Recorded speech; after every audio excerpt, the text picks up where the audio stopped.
বিসমিল্লাহির রহমানির রহিম। আসসালামু আলাইকুম। আজকে একটা নতুন খাবার বানিয়ে খেলাম, সেটা হলো এভাবে তো ডিম সিদ্ধ করে ডিম চপ বানাই।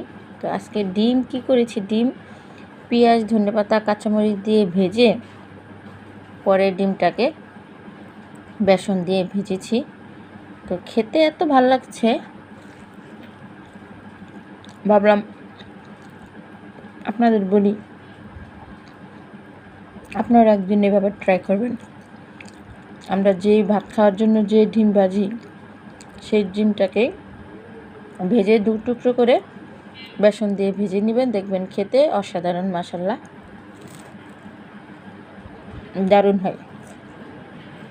আমারটা ভালো লেগেছে, সেই কারণে আপনাদের সাথে শেয়ার করলাম।